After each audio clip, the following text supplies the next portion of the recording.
આવતીકાલે સાંજે 7 વાગે વડાપ્રધાન નરેન્દ્ર મોદી પોતાના ત્રીજા કાર્યકાળના પ્રધાનમંત્રી તરીકે શપથ લઈ શકે છે.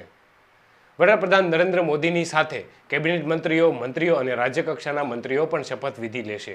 એનડીએ ગઠબંધન આવતીકાલે સાંજે વડાપ્રધાન નરેન્દ્ર મોદી સાથે 18 સાંસદો મંત્રી પદના શપથ લઈ શકે છે, જેમાં 7 કેબિનેટ અને 11 સ્વતંત્ર પ્રભારી તેમજ રાજ્યમંત્રી સામેલ હશે. નરેન્દ્ર મોદી 9 જૂન 2024ના રોજ સાંજે 7:15 કલાકે સતત ત્રીજી વખત વડાપ્રધાન તરીકે શપથ લેશે. મોદીની સાથે એનડીએના 14 સહયોગીઓના 18 સાંસદો પણ મંત્રી પદ તરીકે શપથ લઈ શકે છે, જેમાંથી 7 કેબિનેટ મંત્રી તરીકે અને બાકીના 11 સ્વતંત્ર હવાલો અને રાજ્યમંત્રી તરીકે શપથ લઈ શકે છે. જોકે તેની સત્તાવાર માહિતી હજુ જાહેર કરવાની બાકી છે.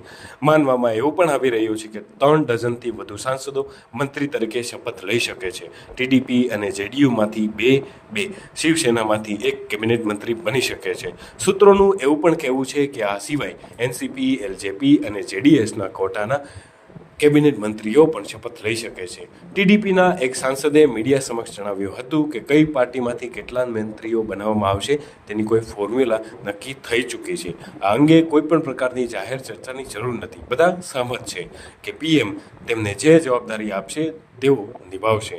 જેડીયુ સાંસદ લવલી આનંદે રેલવે મંત્રાલય પર સવાલ પૂછતા કહ્યું હતું કે ચોક્કસપણે જેડીયુને મળવું જોઈએ. અગાઉ પણ આવું જ થયું હતું.